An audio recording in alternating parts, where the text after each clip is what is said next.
Salut à tous et à toutes et bienvenue dans ce nouveau podcast de MO5 qui n'est pas un podcast Canal Historique mais un Mémo 5. Alors pour ceux qui ne connaîtraient pas les Mémo 5, même si on en a déjà fait quelques-uns avant, c'est une discussion, la plupart du temps une interview, ancrée dans le présent pour devenir rétro dans le futur, pour être un témoignage. Aujourd'hui, notre questionnement va porter sur des questions de manettes. Parce que comment parler des jeux vidéo sans parler des manettes, hein. Les jeux vidéo sans manettes, il y en a eu, il y en a plus, ça revient, ça disparaît, on ne sait pas. Et donc pour parler de tout ça avec moi, j'ai donc deux membres inamovibles de l'équipe podcast. À ma droite, tout d'abord, Apo. Bonjour Apo. Bonjour. Ça va bien ? Ça va. T'es prêt à dire du mal des manettes oranges ? Surtout des manettes oranges. Ouais, c'est bien ce que je pensais. Et derrière la console et aussi derrière un micro, Benoît. Ça va bien, Benoît ? Ça va, impeccable. Et donc, vous savez très bien que quand on fait un Mémo 5, on cherche surtout à avoir de l'expertise, du recul. Et pour parler du sujet des manettes, je ne pouvais pas rêver un meilleur invité que Nicolas Nova. Bonjour Nicolas. Salut. Ça va ? Ça va bien. Alors, pour ceux qui ne le connaîtraient pas, Nicolas Nova est chercheur en Suisse. Il se présentera un peu plus dans les minutes qui vont venir.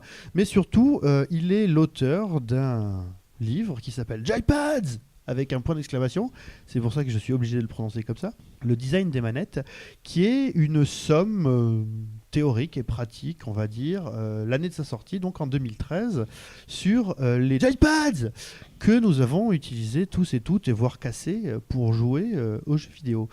Nicolas, peux-tu te présenter Alors pour dire en deux mots qui je suis un espèce d'être hybride qui s'intéresse aux interactions humains-technologie, hein, IHM, le mot revient souvent en informatique, et puis une sorte de sociologie ou d'anthropologie de comment on utilise ces technologies. Et puis j'officie dans une école d'art et design à Genève qui s'appelle la HED.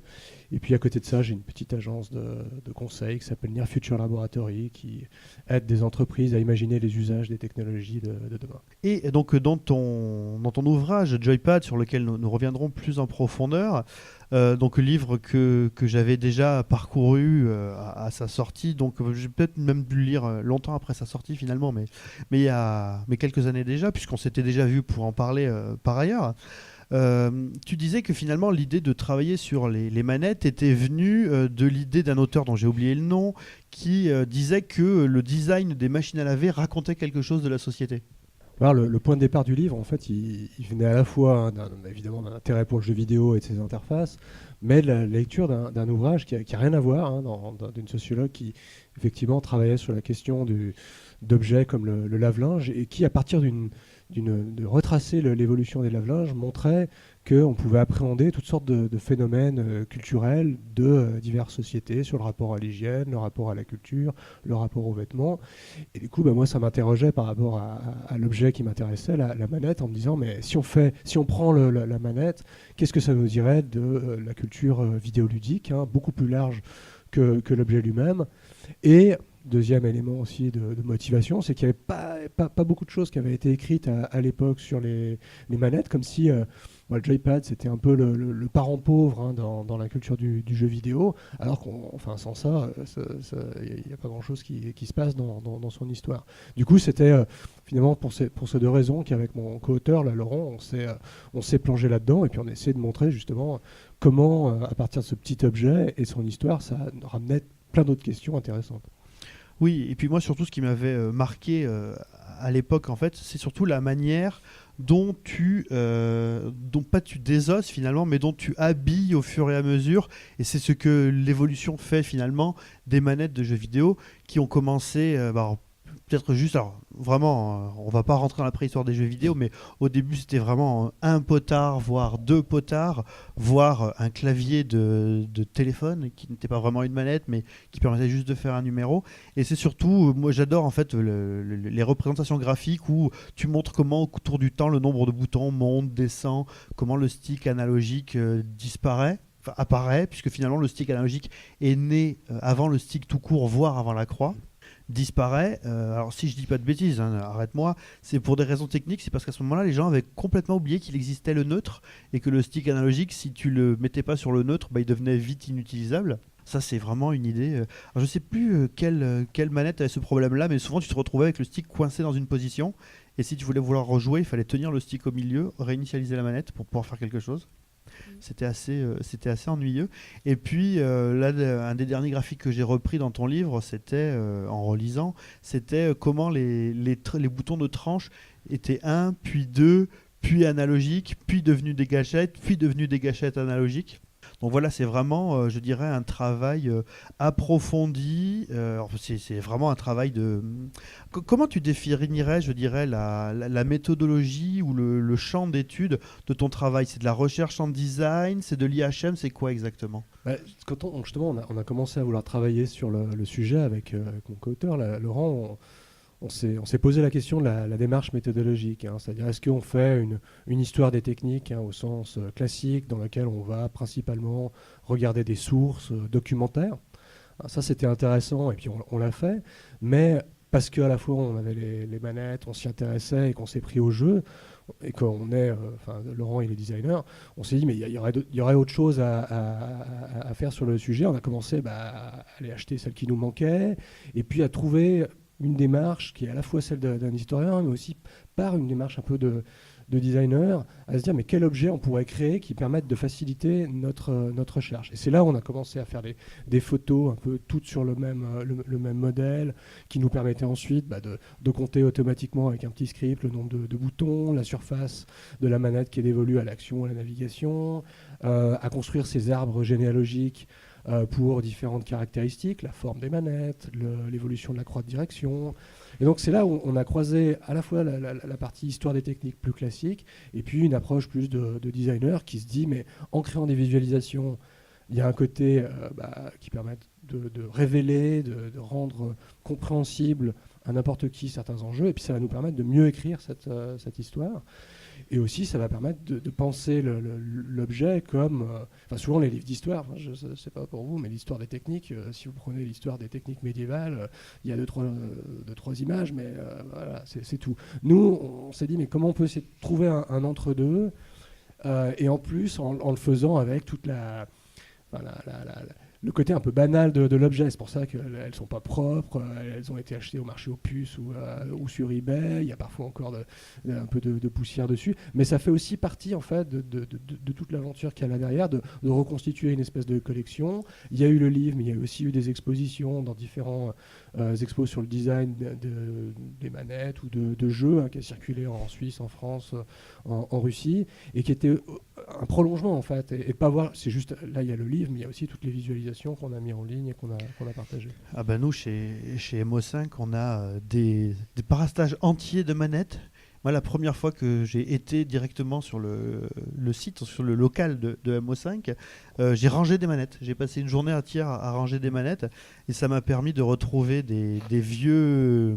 des best-sellers qu'on a pratiquement tous eus, comme le Dominator, si je dis pas de bêtises, cette espèce de patate rouge et noire que tu tenais dans ta main gauche. Qu'il fallait secouer à fond pour jouer à des jeux de sport, c'est ça, qu'on cassait. que tout le monde cassait. Et puis il y avait un modèle encore plus horrible qui devait s'appeler la Manta ou je sais pas trop quoi, qui était vraiment une forme de patate bleue avec des formes pour chacun des doigts.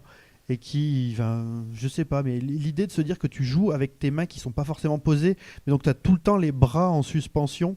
En fait, je crois que ça aussi, c'est super intéressant. Bon, toi, évidemment, ton travail, c'est le design, mais de se dire, est-ce qu'il n'y aurait pas aussi la possibilité de croiser le travail de designer avec aussi le travail d'ergonome ou ou je sais pas, ou de kiné, pour dire que voilà, telle manette, finalement, elle a bien fonctionné parce qu'évidemment, elle était bien pensée en termes de design, mais aussi, elle c'était plus reposant. Parce que si on prend quelque chose, ce que tu expliques bien en fait sur la fin de ton livre, c'est comment on est parti en fait d'un os, finalement, de la forme de l'os, avec une partie centrale un peu étroite et évasée sur les côtés pour bien la tenir.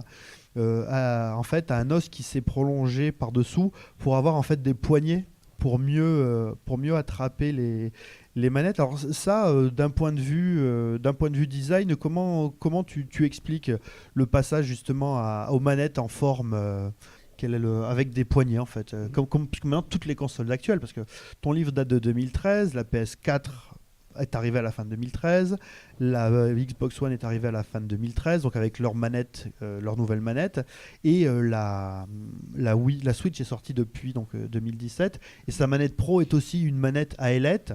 Et c'est marrant, c'est que les Joy-Con sont fournis de base sur la console, en fait, avec un support, si tu veux jouer sur ta télé, dans lequel tu enfiches les Joy-Con, mais avec encore les fameuses poignées. C'est vraiment devenu l'élément incontournable, la poignée.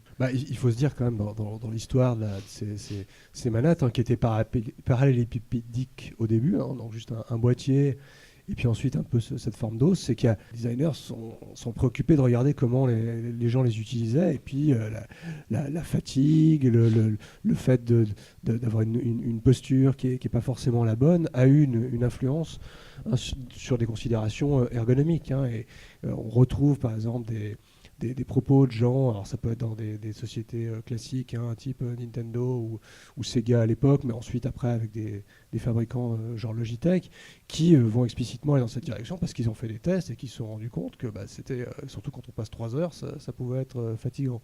Et ça, au même titre que d'autres paramètres, au bout d'un moment, ça fixe un standard. Et puis c'est finalement hyper efficace, et moi ça me surprend pas que ça continue avec le Pad Pro de la Switch. C'est que finalement c'est la solution la plus basique, efficace pour tenir longtemps cet objet et appuyer sur des boutons en se reposant une partie de la main. Ce qui est intéressant aussi, c'est que comme ton travail pose vraiment l'idée que l'objet évolue en fonction de l'usage. Donc là, tu as bien croisé ce que veulent faire les jeux et comment sont faites les manettes. C'est aussi, on peut surtout le comprendre avec le fait que finalement, les jeux à l'origine étaient faits pour des parties très courtes, alors que maintenant, avec aussi la possibilité de jouer dans le métro avec les consoles hybrides ou les consoles portables, un jeu, c'est fait pour y passer 30, 50, 60, 120 heures. Donc du coup, il faut donner la possibilité d'avoir une médiation avec ces choses-là qui reste reposante tout en restant efficace. Il faut aussi dire que au début, les premiers concepteurs de jeux ou de quoi que ce soit, ils n'avaient aucune idée c'était encore balbutiant, surtout dans les premiers temps. L'idée même de temps de jeu, quand on regarde les propos de game designer, aujourd'hui, souvent, quand on parle de jeux, on se dit ça pourrait quelle durabilité, combien de temps on va y jouer. Mais juste le fait de conceptualiser ça dans les discussions de gameplay ou même chez les joueurs, ça n'existait pas avant. C'était déjà pas mal d'avoir des jeux. Donc ça a une influence. Avec le temps, les concepteurs de consoles, de manettes, de jeux ont appris en fait de toutes ces notions, et puis ça a une influence sur les objets eux-mêmes. Puis je vois aussi un autre truc, c'est que au départ, il y avait quand même pas mal d'adaptations de jeux qui venaient de l'arcade. Donc quelque part, les premières commandes s'adaptaient de l'arcade, donc avec un joystick qui venait naturellement puisque c'était en arcade. Mais au fur et à mesure, on a eu des machines qui ont développé leur propre Logitech. Et donc du coup, les concepteurs des machines se sont mis aussi à penser comment justement faire quelque chose de très spécifique à leurs machines et à leurs jeux qu'ils développent en interne. Par exemple, la manette 64 a été énormément développée pour Mario 64. Contre caméra. Mais ça, je pense, c'est un fil conducteur dans tout le livre, c'est de rappeler qu'on ne peut pas parler de l'évolution des manettes sans parler des jeux qui vont avec et qui ont une relation de codépendance, coexistence. Ce que j'ai essayé de faire avec Laurent dans le bouquin, c'est de montrer quels sont les grands facteurs en fait, qui amènent à la forme des manettes de l'époque, mais d'aujourd'hui toujours. Il y a l'appréhension, la forme de nos mains, ça c'est clair, parce que c'est un invariant. On n'a pas beaucoup changé de ce côté-là, les pouces opposables, la place que l'on a entre les deux mains. Et puis ensuite, c'est la navigation et l'action, c'est-à-dire de pouvoir se déplacer dans un monde virtuel et les types d'actions qu'on peut faire. Et donc ça, c'est lié au jeu. Et la forme de la manette dépend en grande partie. Quand on voit l'histoire de la croix de direction avec d'abord les jeux électroniques, puis ensuite sur la Famicom. Quand on voit les contrôles caméra sur la N64, c'est exactement ça, avec Mario 64 en tête. Et si on prend un contre-exemple qui n'est pas la manette, mais qui serait des jeux sur tablette, c'est un autre type de jeu, c'est un autre type d'action qui est demandé, un autre standard, on pourrait dire. L'interface impose aussi des choses, oui, effectivement.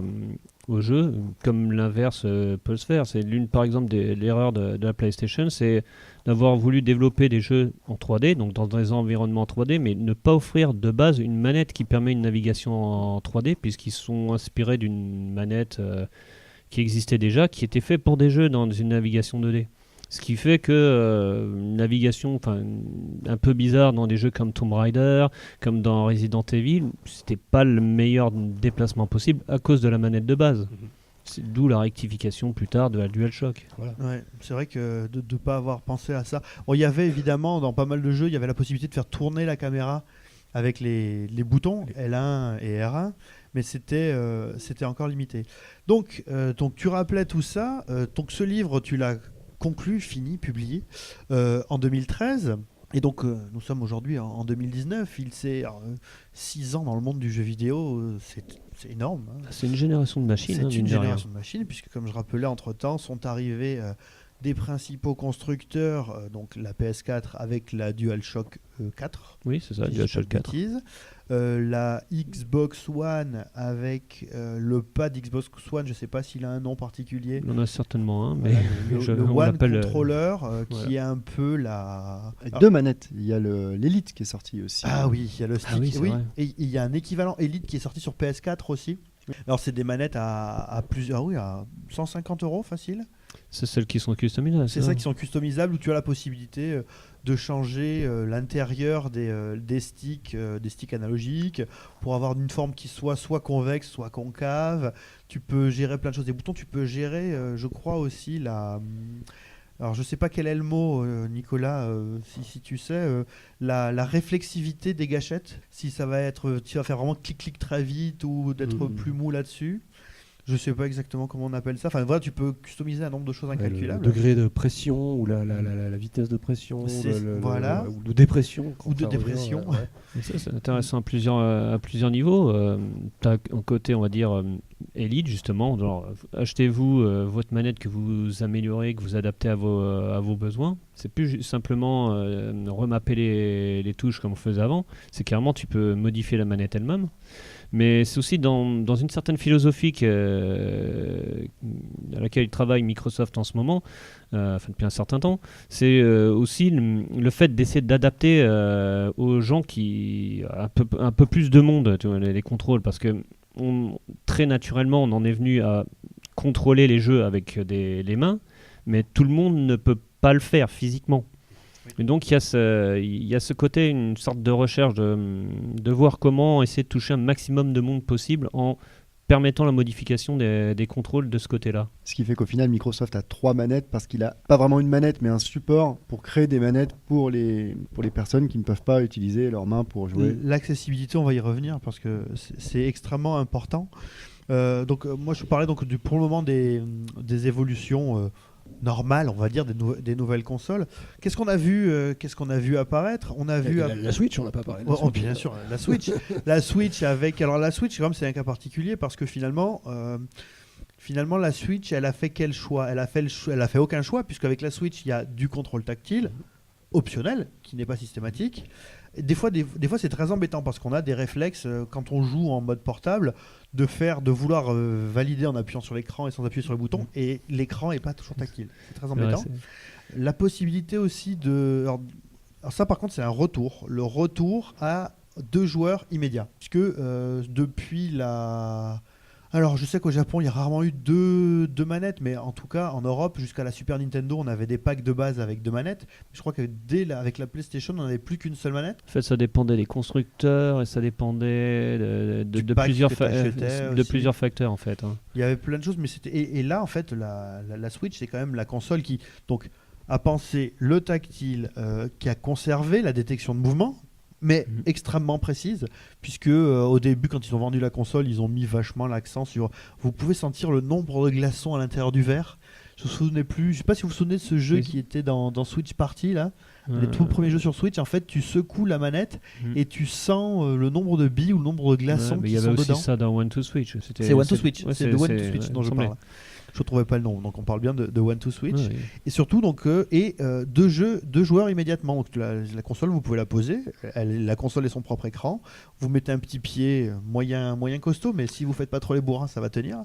Et vous avez immédiatement deux manettes. Donc en fait, les bouts de Joy-Con sont pensés immédiatement soit comme des manettes indépendantes, mais du coup plutôt manettes 2D, dans la mesure où en fait vous avez un stick et 4 boutons. Et les boutons Et de les tranche, boutons hein. de tranche, Ouais. mais j'allais préciser. Donc 4 boutons de face et 2 boutons de tranche, c'est vrai.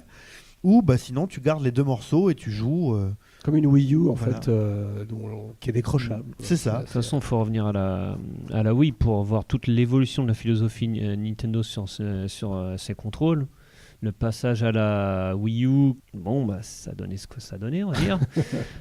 Mais c'était pas le contrôleur le plus intéressant, le mieux fait du monde. Ils ont C'est le essayé- chaînon manquant avec la Switch, et justement, qui Ah oui. montre qu'ils ont essayé quelque chose qui a été un peu foireux, Voilà. et puis qu'ils ont amélioré avec la Switch, qui quand même une bien meilleure qualité. Disons que Guillaume Verdun avait une réflexion assez intéressante là-dessus parce que à un moment où ils avaient justement opté pour l'écran intégré comme ça ne s'était pas encore fait, c'était relativement innovant, sauf que Apple est arrivé, ils ont sorti l'iPad et donc du coup quand Nintendo a sorti sa Wii U, c'était quelque chose d'extrêmement commun.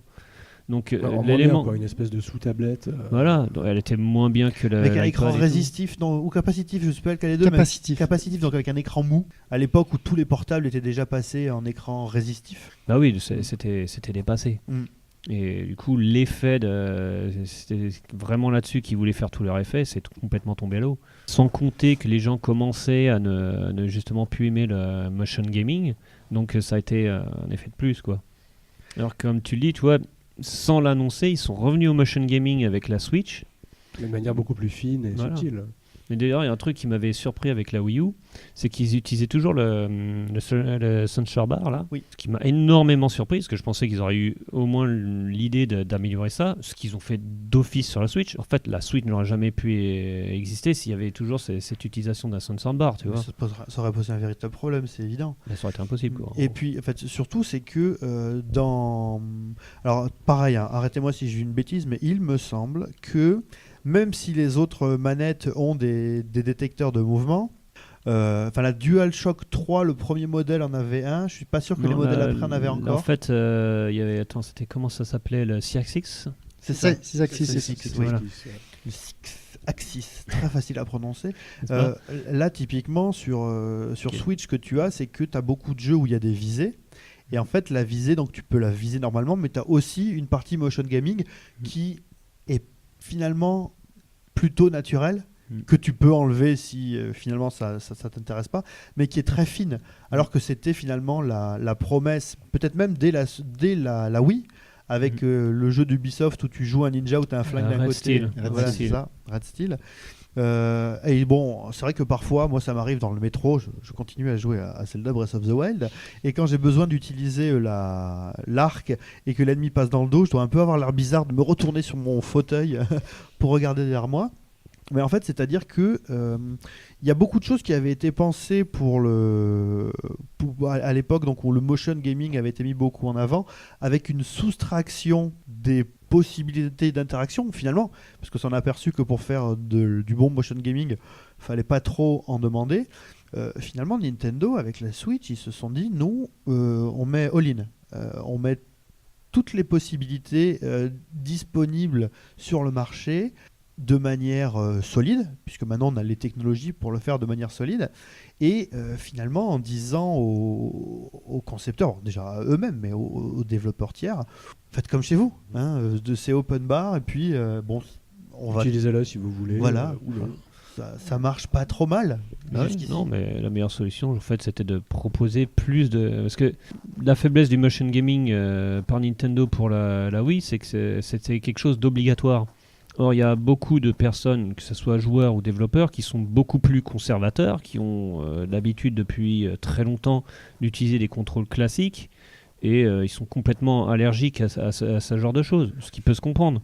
Or, ils ont retiré une possibilité classique, oui et non, puisque par exemple, même la Wii avait justement des pads classiques, ce qu'a aussi eu la Wii U et ce qu'a encore la Switch. Donc ils savent de toute manière qu'il y a des gens qui veulent ces contrôles classiques. Mais c'est justement ça renvoie un peu à ce que je disais tout à l'heure sur le fait qu'on ne peut pas séparer les manettes, leur évolution et puis les jeux. Quand un des moments de rupture qui a été vécu comme problématique, c'est quand la Wii est arrivée et puis tout un grand nombre de jeux qui étaient pensés pour être joués avec une manette.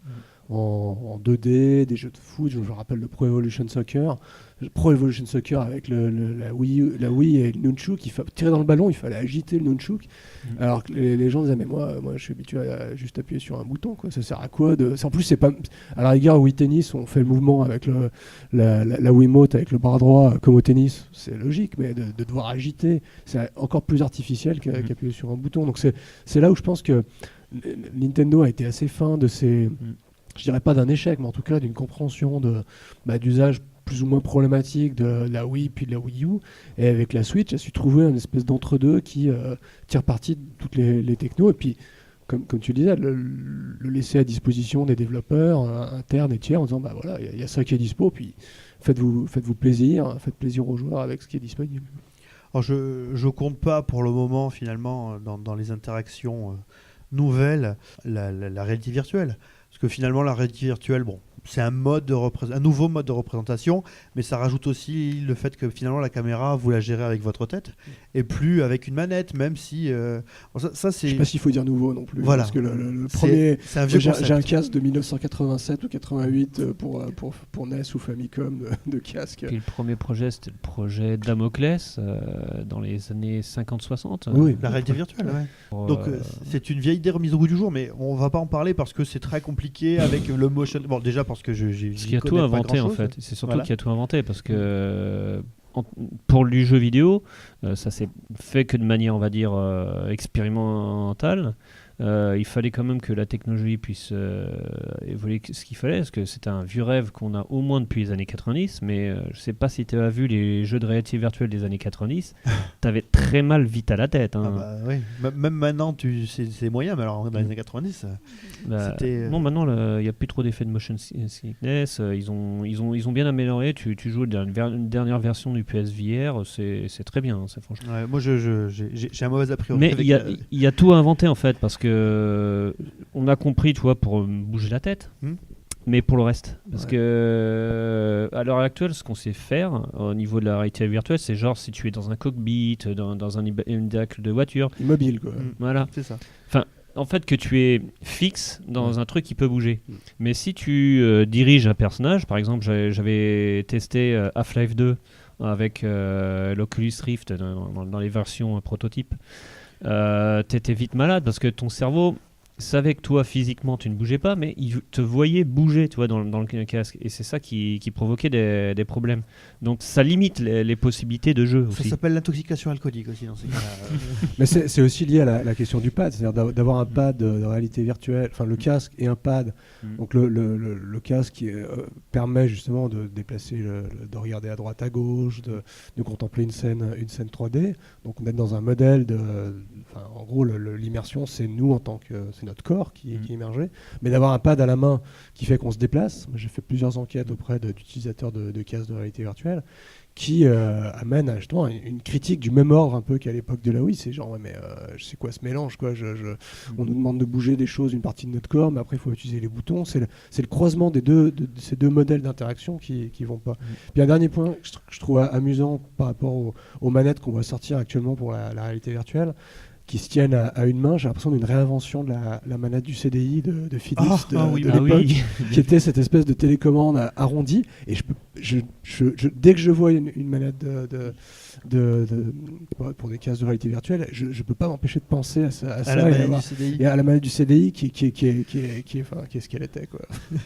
Voilà, on s'arrêtera là pour la critique de la manette du CDI. La console européenne, hein, quand même. Oui, parlons-en. En plus, mais tu vois, j'avais noté donc dans le guide d'entretien, je dirais les questions que je souhaitais te poser, vers la fin de l'histoire des manettes, parce que on a une grosse résistance des manettes traditionnelles, je mettrais des gros guillemets, c'est-à-dire qu'on ne va pas rajouter beaucoup de boutons. La dernière manette de Xbox One qui est considérée comme une référence, c'est la même que celle d'avant finalement, mais en plus fine, en plus légère, avec des meilleures gâchettes, avec peut-être de l'ergonomie repensée au niveau des touches qui tombent sur la pointe du pouce ou sous le milieu du pouce, des choses comme ça.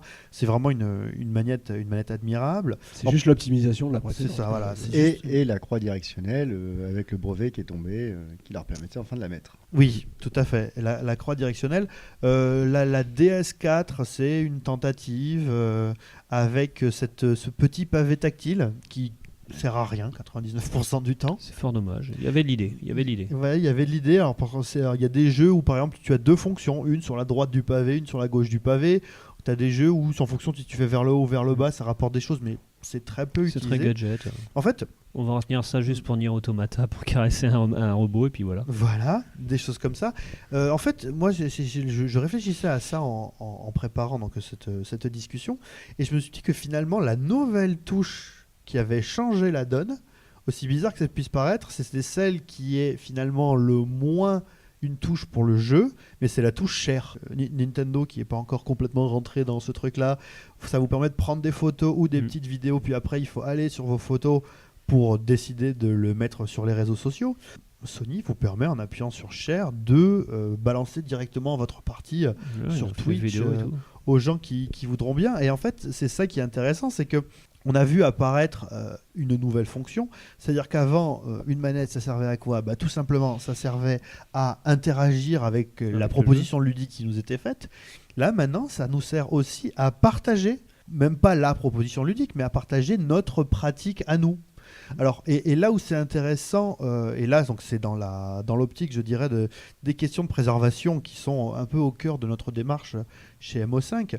D'ailleurs, je vous conseille un excellent article écrit par deux auteurs québécois qui s'appellent Simon Dor et Hugo de Montembeau à propos des archives de la jouabilité.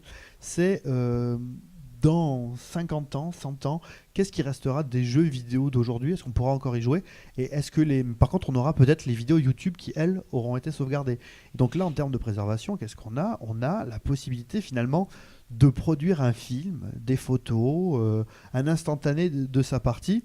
Et même si à la base, c'est surtout pensé pour partager avec notre communauté, nos amis, les autres joueurs, c'est aussi, moi je trouve finalement, un outil qui est détourné pour la préservation, mais qui est quelque chose de phénoménal pour les perspectives que ça offre. Avant, quand vous arriviez à un endroit bien dans un jeu, si c'est une partie action, vous étiez un peu tendax parce qu'il fallait que l'action se termine, en fait. mettre en pause et dire je m'en suis bien tiré ou quelque chose comme ça. Si c'était un endroit un peu sympa, à la limite vous pouviez arrêter, prendre un appareil photo, faire une photo de l'écran, photo dégueulasse évidemment, puisque c'était un avec vieux le problème, flash et autres. bien sûr. Mais en fait, cette capacité de prendre des captures d'écran, c'est tout sauf récent, parce que sur PC, ils ont le fait depuis très longtemps en fait. Oui. Alors je sais plus, enfin si, ça doit être très certainement sur dans ordinateur que sur Ah oui. console. Mais tu vois, mais c'était Et puis prendre le en une ligne capture était d'écran. déjà- Pour il y avait prendre une capture d'écran, mais est-ce qu'il y avait pas cette, parce que la touche chez Nintendo, la touche c'est pour prendre une photo ou une petite vidéo. Petite vidéo, ouais. Chez Sony, la touche c'est share, Oui, c'est Donc, clairement c'est directement. capturer Et et envoyer. diffuser. Ouais. Donc Et tu vois. parce que la technologie le permet. Mm. C'est aussi ça, les PC de base, la capture d'image, c'était certainement pour le travail, pour prouver quelque chose. L'imprime écran, c'est Voilà. c'est vieux comme le PC quoi. Voilà. C'est des possibilités technologiques, mais aussi des pratiques en dehors du monde du jeu. C'est ça. Mais c'est ça, parce que Et qui viennent influencer. C'est les dernières modifications de la manette viennent en fait en dehors, sont extra-ludiques, quoi, on pourrait dire. C'est exactement ça. Et donc, quand je disais la fin de l'histoire des manettes, c'est que on est peut-être... Alors, évidemment, tous les jeux ne se ressemblent pas aujourd'hui. Il n'y a pas que des open world ou des FPS militaires. Hein. Arrêtez de me regarder comme ça. Mais tant qu'on n'aura pas, je dirais, une révolution de palais, une table retournée, comme disent les Japonais, retourner la table à thé, de la grammaire ludique, les manettes n'ont pas de raison de faire des bons phénoménaux aujourd'hui. Absolument. Et c'est pour ça que finalement, on a... Qu'elle bouge pas. qu'elle bouge plus trop finalement. Et puis surtout, on a des grosses... alors, on a le fameux pad d'élite dont on a parlé. Pour les jeux de baston, évidemment, t'es pas un vrai joueur de jeux de baston si t'as pas ton énorme stick qui pèse 4 kilos et qui est lourd sur tes genoux et qui fait un bruit de taré, ou alors tu as fait installer les touches qui font pas de bruit. Oui, ou les jeux à clavier, enfin les claviers. Bien sûr, ces choses-là. Même Et si moi- ça se fait de moins en moins, un Ouais. vrai pur jeu à clavier, ça existe presque plus, hein, Ouais. fondamentalement. Et moi, le truc que j'ai toujours trouvé phénoménal, et donc là, on va parler du tactile, puisqu'on avait le tactile, c'est pas du tout abordé, et pour cause, hein, évidemment, dans ton ouvrage, c'était balbutiant. Alors, il y avait déjà des téléphones, les téléphones portables quand même en Il y avait 2013. des smartphones. Il y avait les smartphones Il y et avait la tout. Wii U un petit Il y avait Mais- la DS, Il y avait la DS, mais moi j'ai toujours trouvé incroyable. mais aussi la DS. Oui, le stylet, tous ces trucs qu'on a vus, ces espèces de bitonio en caoutchouc que tu collais sur les écrans pour figurer des boutons Des boutons. Ouais. sur écran tactile. Ça montrait justement l'espèce de résistance ou d'importance du pad ou des boutons comme une espèce de point de référence qui pour une certaine catégorie d'utilisateurs était important. Hein. Pour d'autres, évidemment pas du tout.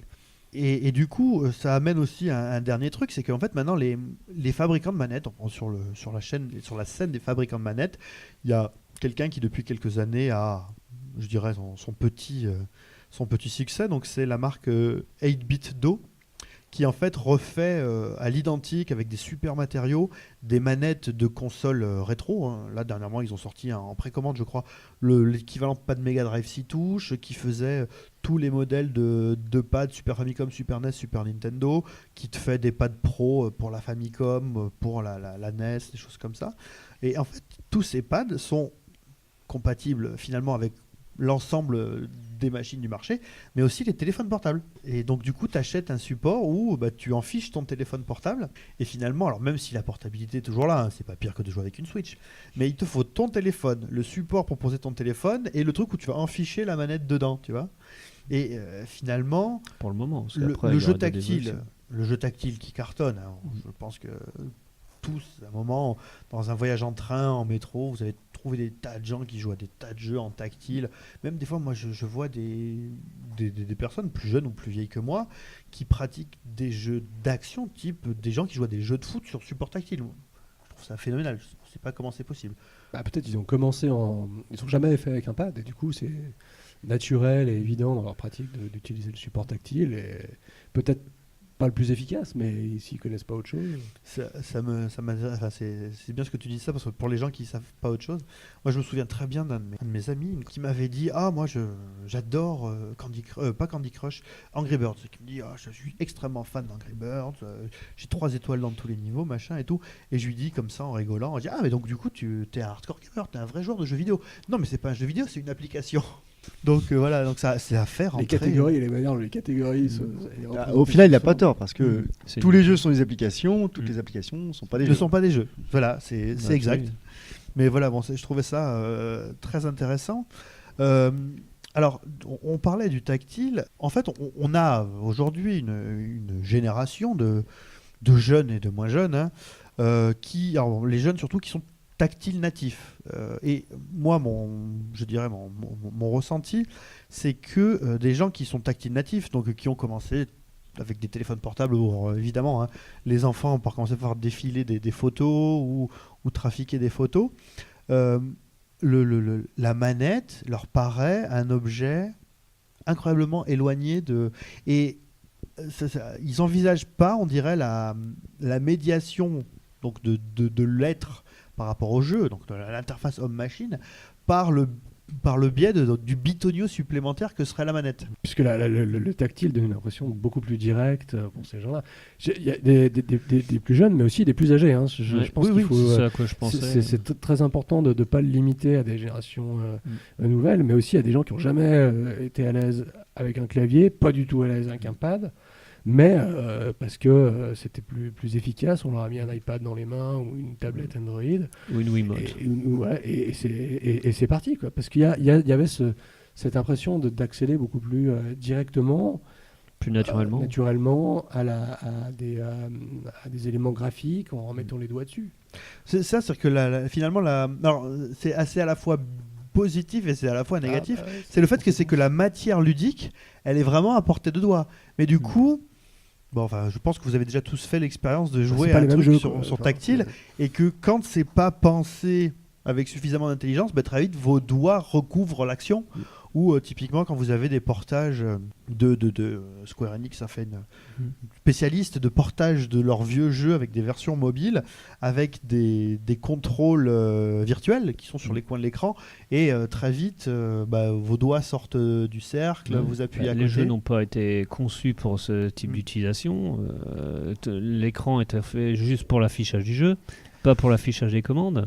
Donc nécessairement, quand tu mets le tactile par-dessus, qui n'est pas forcément très adapté, donc nécessairement ça ne fonctionne pas. Puis après, ils ont été plus vicieux, parce qu'ils ont porté ces versions mobiles sur PC. Oui, sur PC et sur console, hein, typiquement. Ouais. Si vous jouez à Romancing Saga 2, donc qui est un RPG de Square Enix, un RPG Kawazu, donc un RPG très complexe, avec... en fait, c'est le genre de jeu où une partie du jeu consiste à comprendre les règles. C'est-à-dire que quand tu joues, personne ne t'explique comment ça se passe.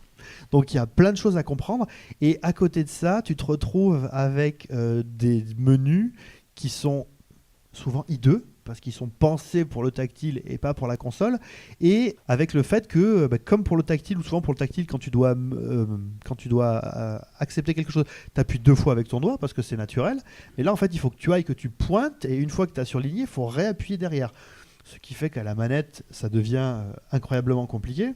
Donc, du coup, là, on est quelque part, je dirais, dans un entre-deux de générations, et que ce soit donc, soit avec les plus jeunes, soit avec les plus vieux, et soit finalement avec les gens au milieu. Est-ce qu'on peut s'imaginer quelle sera, puisque tu le disais, Nicolas, un de tes travaux, en fait, d'imaginer le futur proche, ou le design au futur. Comment ça pourrait évoluer ? Est-ce qu'on va perdre la médiation par le biais de la manette ? Puisque avec les nouvelles générations qui ne connaissent pas, est-ce que la manette va être trop compliquée et disparaître ? Ou est-ce que finalement la médiation par le biais de la manette qu'on connaît nous depuis toujours, et comme on l'a un peu montré jusque-là, fera de la résistance jusqu'au dernier jour du monde ? Déjà, je ne veux pas être un oracle, il n'y a pas de boule de cristal, mais je pense intéressant de garder en tête un scénario, un ensemble de scénarios. Il n'y a pas qu'une voie possible, et il y en a plusieurs. Et on constate de nos jours, quoi. Il y a les écrans tactiles, les manettes, moins les claviers qu'avant. Puis il y a de bonnes raisons de penser que ça continue de cette manière, en tout cas sur le tactile et les manettes, pour une raison qui est simple, c'est qu'il y a des standards de jeu, des types de jeux, des pratiques qui sont là et qui ne vont pas disparaître absolument du jour au lendemain, et qui en fait servent des besoins, des intérêts de populations très très très très différentes.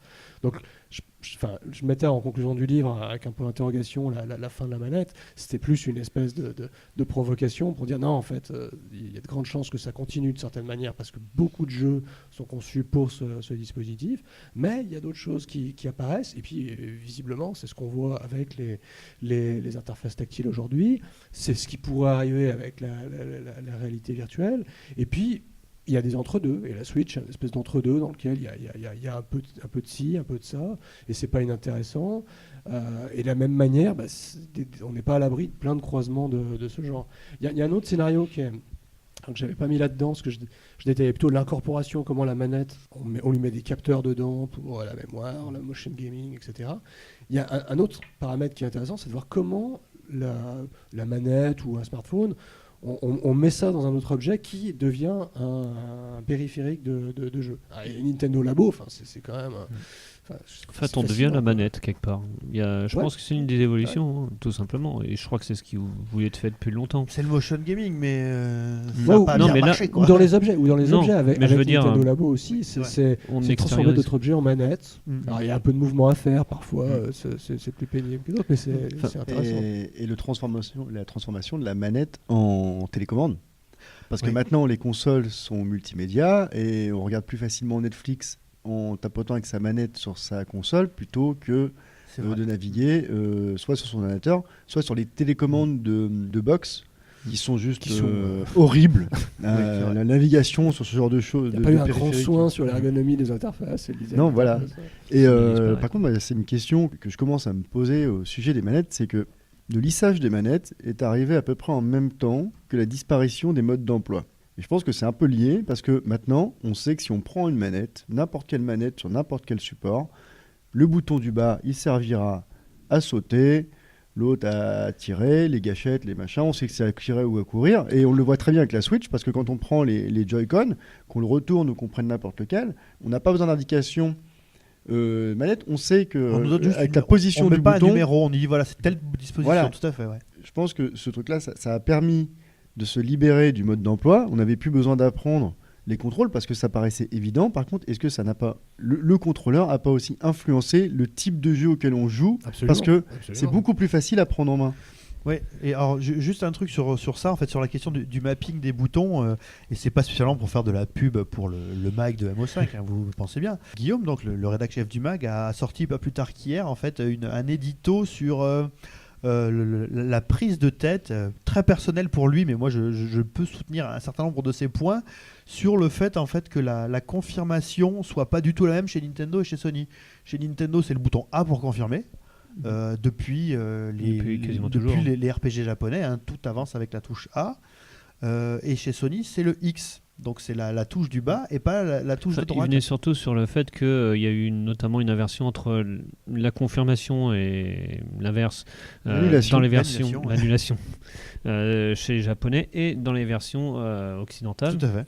Parce que les Américains faire comme d'habitude, mais pas systématiquement. Et donc, c'est un héritage qui a aussi débordé sur les machines Nintendo. C'est le début de ça. Et donc, du coup, pour rebondir sur ce que disait Benoît, c'est que on a bien évidemment des normes, hein, qui sont bien rentrées dans la tête et dans les pouces surtout, et tous les doigts des joueurs et des gens en général, puisque maintenant... pas mes parents parce que j'ai pas de console sous la télé chez mes parents, mais à la maison, ma fille est plus familière à utiliser la manette de la PS4 pour mettre ses dessins animés sur Netflix que la télécommande de la télé, alors que pour nous, 10 ans en arrière, c'était inimaginable, ce genre de choses. Mais voilà, il y a encore aussi des choses qui peuvent changer, donc tu as un peu là... En jeu, c'est extrêmement compliqué parce que après, moi je sais pas si vous avez beaucoup l'habitude de passer, je dirais, de Sony à Nintendo, de Nintendo à Sony, de Microsoft au milieu et j'en passe. J'ai l'habitude, oui, moi. Dernièrement, je me suis pris la tête, mais tout seul comme un abruti, à vouloir confirmer avec le mauvais bouton et à chaque fois tu dis bon, je prends ce truc là et tu sors. Tu dis non mais c'est pas possible, je suis bête ou je le fais exprès. Et non, c'est juste que j'avais passé beaucoup de temps. C'est la mémoire musculaire qui parle. C'est ça, c'est la mémoire musculaire. Alors, disons que par exemple quand je passe de GTA 5 à Smash Bros Ultimate, la confirmation n'est pas sur le même bouton. Tout à fait. Et en plus, maintenant, il y a quelque chose qui rentre de plus en plus dans les usages. C'est qu'avant, il y avait t'appuyais juste sur un bouton pour revenir en arrière. Je l'ai vu chez Nintendo, évidemment, sur Smash Bros, où tu dois rester appuyé sur le bouton d'annulation. Donc en fait, tu as une roue qui te dit on va annuler. Mais je l'ai vu apparaître sur Piku Niku. Et là, pour le coup, c'est pas du tout, je sais plus, ou un autre jeu où en fait tu annules. Non, c'est sur Sega Ages, Outrun Sega Ages, où en fait l'annulation c'est le bouton B toujours, mais en restant appuyé un certain temps. Donc en fait, alors je sais pas si c'est parce qu'ils ont finalement fini par comprendre que ça arrive de glisser sur un bouton et t'as pas forcément envie de sortir, mais tu vois, est-ce qu'il faut le temps de remplir le petit cercle pour dire... C'est peut-être aussi pour cacher un peu un chargement, parce que le temps que tu appuies le truc, ça envoie les données, un truc comme ça. Ça peut aussi cacher ça, parce que tu vois bien que quand tu confirmes en allant justement dans Smash Bros, parfois il y a un petit temps. Ouais. Donc de cette manière, quand l'action se termine, c'est immédiat. Donc ça te cache le truc, puis tu as un petit son, tu vois, donc ça déporte ton attention. En fait. D'ailleurs, du coup, c'est intéressant pour rebondir encore sur ce que disait Benoît. Le fait qu'on ait intégré certains codes, c'est qu'en fait, il y a des jeux qui jouent à fond sur ça. Piku Niku, parce que j'en parlais il y a 30 secondes, donc qui est un jeu indépendant, français, dans un style graphique très particulier, qui est une sorte d'action, plateforme, aventure, très drôle, qui se boucle en 3 heures avec plein de petites vannes, des petites énigmes. En fait, c'est un jeu où tout se fait avec la touche X. C'est hyper contre-intuitif de confirmer avec la touche X. Et le jeu te pose même pas la question. tout se fait avec la touche X. Et est-ce que c'est une volonté des développeurs de se dire nous on est tellement différents parce que le jeu est vraiment sur ce truc-là qu'on va tout faire avec la touche X, ou c'est juste pour dire vous aviez l'habitude d'appuyer en fait avec le bas de votre pouce, donc avec au niveau de la pliure, là en fait il faut appuyer avec la pointe. Donc enfin voilà, ça offre des perspectives de se dire que maintenant on est quand même à un stade où on a tellement acquis certains codes, on peut commencer à les détourner pour savoir jusqu'où on va aller. Donc, Nicolas, à partir de ce point-là où je pense on a abordé ce que tu as vu dans ton livre, ce qui s'est passé depuis la fin de ton livre, est-ce que tu as des pistes, je dirais, ou des explications, tout simplement, fermes et définitives, sur l'échec en fait des fabuleux dispositifs innovants, et en particulier le motion gaming, qui est mort de sa belle mort, on peut le dire, sauf chez Nintendo qui s'y accroche fermement, quoi. C'est vrai que quand on regarde rétrospectivement par rapport aux 10 voire 15 dernières années, à la fois avec les accéléromètres, les capteurs ou alors les caméras 3D, on a vraiment l'impression que ça a complètement disparu, ou alors ça a été tellement intégré dans le cas de la Switch qu'on parle même plus de motion gaming. D'ailleurs, c'est plus le cas. Moi, il y a un point qui me frappe par rapport à ça, c'est le pari qui avait été fait de jouer sur la propension des gens à bouger.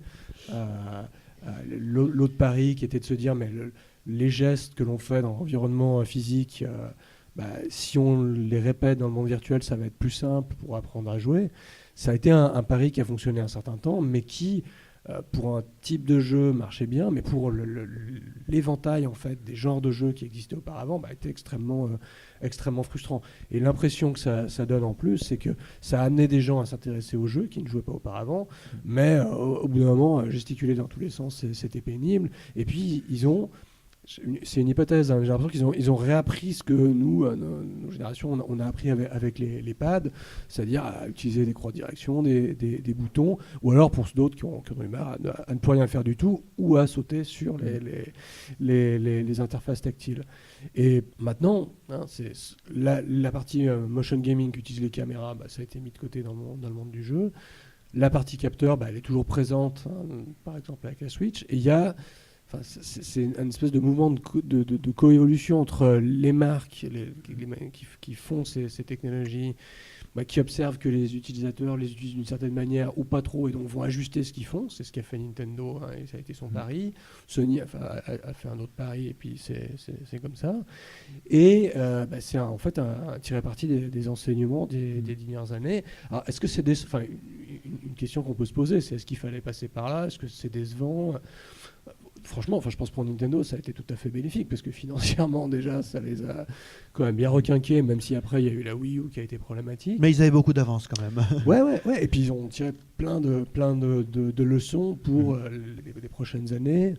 Après, pour Microsoft, j'ai l'impression que c'est très différent, dans le sens où ça leur a certainement trop servi pour le jeu et l'évolution des Xbox, mais dans d'autres secteurs de ce qu'ils font, par exemple sur les questions de reconnaissance faciale, reconnaissance de mouvement, dans des domaines qui n'ont rien à voir avec le jeu, ça leur a été bénéfique. Mais ils continuent à vendre des kits, n'empêche. Oui, mais en fait, c'est comme s'ils avaient créé une espèce d'autre domaine qui n'est pas vraiment du jeu, et des formes de divertissement. Mais ils savent bien s'adapter, donc ils ont vu un échec, ils ont regardé ailleurs, ils ont gardé la techno, ils l'ont améliorée, ils la font coexister ailleurs, donc en fait ils rattrapent. C'est jamais un échec total, il n'y a rien à acheter.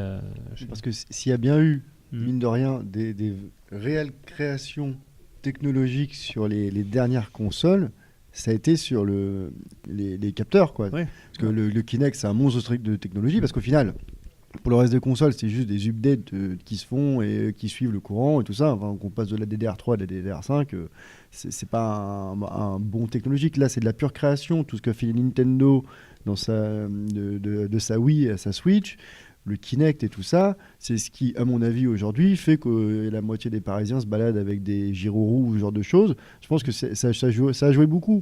Au niveau de la société, ça a apporté beaucoup, parce que même si les gens, pour le jeu, ils n'ont pas trouvé ça forcément pertinent, et ils se sont adaptés, et ils ont compris les mécanismes. Pour autre chose. Sur le Kinect et la Wii, moi je trouve ça, et le sensor bar, parce que tu en parlais, je trouve ça phénoménal, c'est fascinant. Bon, j'ai travaillé pendant un moment dans un domaine qui était bon, je fais toujours la recherche médicale, mais moins maintenant. Et en fait, en recherche, j'ai vu disparaître, comme tout le monde, les Kinect, hein, les gens qui avaient acheté des Xbox avec Kinect et ça a disparu. Des gens qui sortaient les Wiimote à la première occasion. Allez, venez, on va faire un tennis, tout ça a disparu. Et j'ai vu tout ça réapparaître dans des labos de recherche ou en particulier chez des personnes âgées, par le biais du jeu thérapeutique, on essaye de les faire bouger. Alors on met des petits jeux et je trouve ça fascinant comment et je pense qu'il y a un pattern derrière. Il y a un truc je pense qu'il y a un article à écrire sur le sujet. Comment en fait des objets qui sont purement pensés pour une finalité ludique dans un premier temps deviennent en fait de purs dispositifs de recherche expérimentale. Si vous cherchez des articles qui utilisent la sensor bar, la Wii U, la Wiimote, la Wii Balance ou la Kinect, mais vous en avez des tonnes. Ça a été réutilisé et tu te dis... ça coûtait pas cher par rapport à les labos qui existaient tout à fait. à l'époque. Parce que ça existait déjà avant, c'était déjà utilisé dans certains domaines, mais là, comme c'était des produits faits pour le grand public, ça en devient beaucoup plus intéressant, plus facile, accessible, etc. Il y a un phénomène similaire aussi avec la Kinect a eu une utilisation mais géniale dans le monde de l'art, avec des artistes qui s'en sont emparés pour faire du mapping audiovisuel, pour créer des choses dont on ne sait pas trop ce que c'est, entre du jeu, du divertissement, des œuvres d'art. Et d'ailleurs, Microsoft regardait beaucoup ce genre de choses. Et c'est là où j'ai vu des applications les plus intéressantes de détournement d'une techno qui était à disposition et qui était aussi un pari intéressant de la part de Microsoft de mettre comme ça dans les mains de plein de monde des interfaces de programmation, des API pour juste voir ce que ça peut donner, comment ça peut être utilisé. Et le pari futur, je pense qu'on verra dans les 10 années qui vont venir, pas explicitement dans le domaine du jeu vidéo directement, mais dans d'autres, des réinventions de ce qui s'est fait depuis 15 ans autour de ces technos. Ouais, il y a des fortes chances, je pense. Une sorte de R&D ouverte, un peu à ciel ouvert, mais pour moi, une partie de l'échec du motion gaming, à mon sens, ça vient plutôt des joueurs qui sont très réfractaires à certaines évolutions. Ils sont ultra conservateurs pour beaucoup de joueurs. Et aussi pas mal d'éditeurs qui se sont complètement plantés ou qui ne savaient pas réinventer les choses, revoir les choses. Parce que c'est dur et que ça prend du temps. C'est dur, ça demande de l'expérimentation. Ubisoft a un peu essayé, on peut leur reconnaître ça. C'était un peu les seuls avec Nintendo à essayer de faire quelque chose de cohérent avec la Wii, alors que d'autres faisaient que des copier-coller mal faits pour les trucs. Mais c'est possible d'évoluer. Par exemple, je prends un genre qui de base est complètement compris comme genre pour PC, c'est les RTS. Il y a, il me semble que c'est Jeune Studio qui a par exemple sorti Ruse, qui a proposé des commandes très bonnes sur console et aussi une interface complètement tactile. Ils faisaient une grande partie de leur communication avec une grande table où on faisait comme les généraux à pousser les trucs. Donc en réalité, quand on pousse la réflexion, on peut faire évoluer les choses. Et Halo War. Voilà, Halo War aussi. Oui. C'est ça, tout ça. Oui, Microsoft a mis sur sa... Comment ils appellent cette gigantesque table qui était... Ils avaient ce projet qui était... Surface. Mais elle existe. C'est la première surface, mais la vraie, la grande, quoi. Oui. Non, mais elle existe encore. Elle est vendue très très cher. Ils sont pas des voilà, oui, c'est sûr que... c'est vrai que... Finalement, quand on y pense, pour des jeux demandeurs comme ceux de Game System, parce que les jeux de Game System, c'est pas le truc que tu fais en attendant ton métro sur le quai de la gare, quand même, quoi. Finalement, d'avoir des choses. Mais il y a beaucoup de réflexions autour de ça. C'est par exemple, moi je suis très fan de la série Divinity Original Sin, des Belges, donc de l'Ariane Studio. Et en fait, c'est des jeux PC. C'est écrit comme un jeu PC, c'est fait pour un jeu PC. Et en fait, quand les Definitive Edition sortent et sont adaptés sur console, c'est pensé pour la manette et ça marche extrêmement bien. Comme quoi, finalement, on a aussi... Diablo 3 aussi, qui est très bien adapté à la console. Fait, ouais. On parlait de la fin de l'histoire, mais en fait, ce qu'on voit surtout, c'est aussi un décloisonnement avec des formes ludiques qui, elles, forcément atteignent certaines limites, mais les interactions et la médiation par laquelle on passe pour y jouer restent solides. Moi, j'avais une dernière question avant de conclure et de te remercier.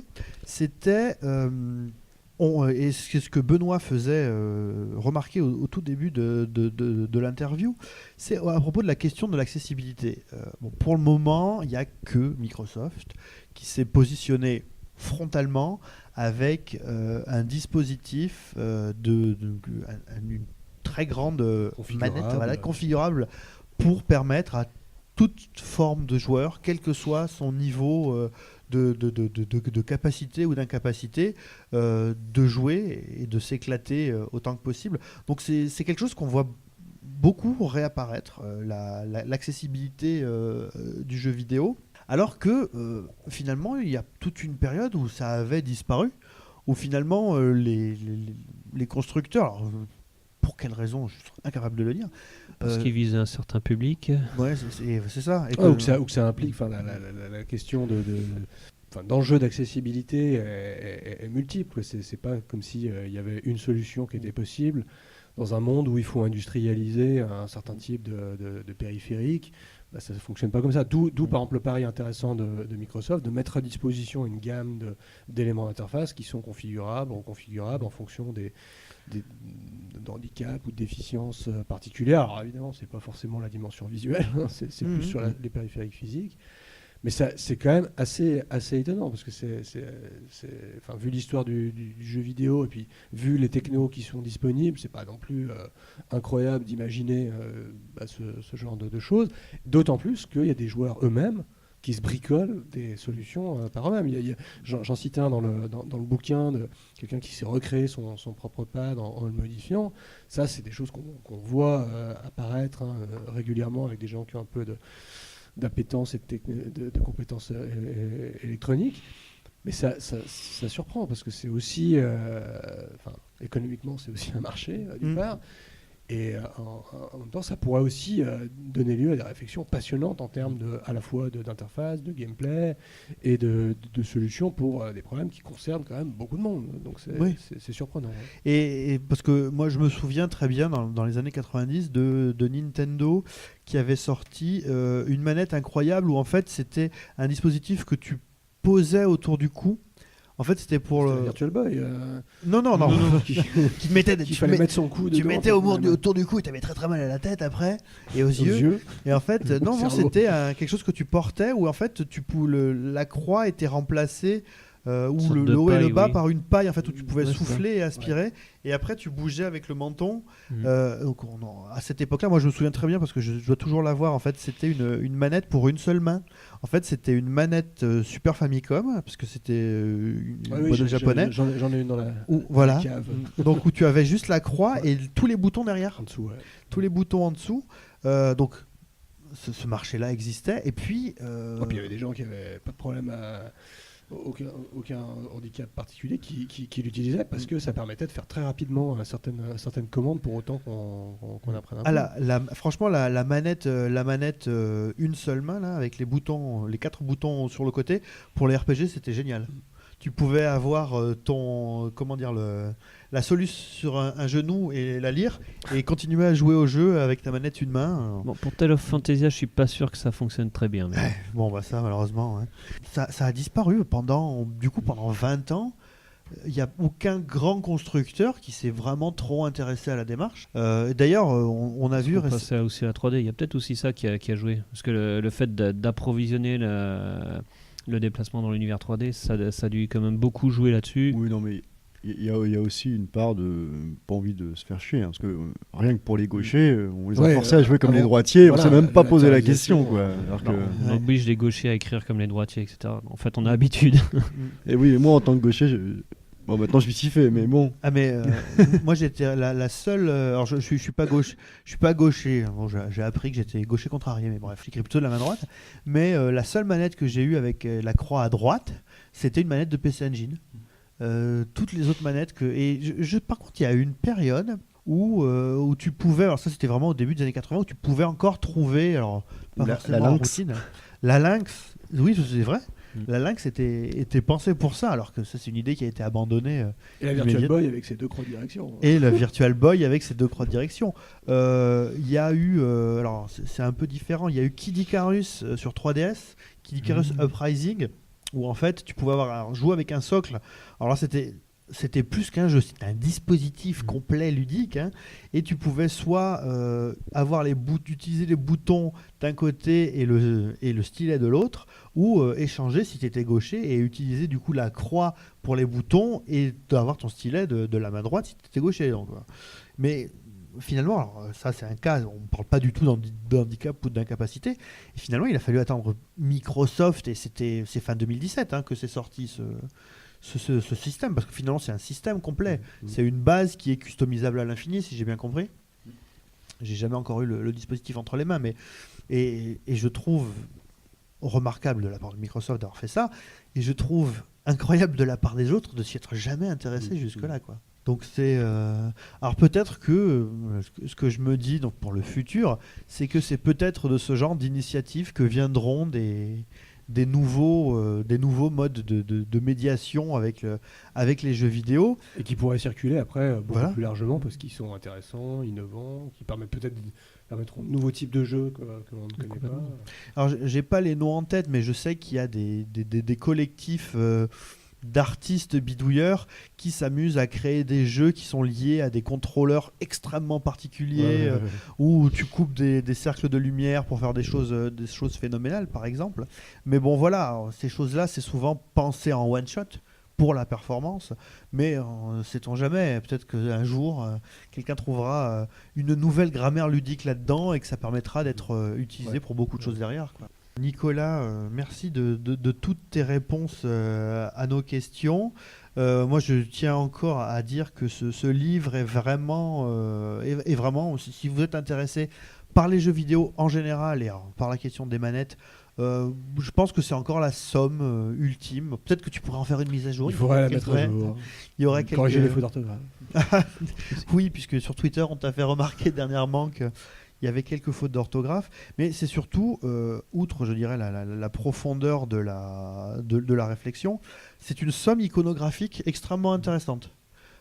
Tu montres à la fin en fait, du cahier des photos le mini studio que tu as fait pour prendre tout le temps les mêmes photos pour pouvoir comparer les manettes entre elles. Et ça, typiquement, en termes de préservation, donc nous, chez MO5, on préserve les manettes, autant que faire se peut. Et le jour où toutes les manettes auront été vermoulues et tous les élastiques auront fondu et tous les plastiques auront jauni, peut-être que ce qui restera, c'est la somme iconographique de ton livre et peut-être d'autres livres qui viendront derrière autour de ces trucs-là. Écoute, il ne nous reste plus qu'à te remercier. Merci à vous. Et à te souhaiter bon vent. Merci. Salut tout le monde, au revoir. Ciao.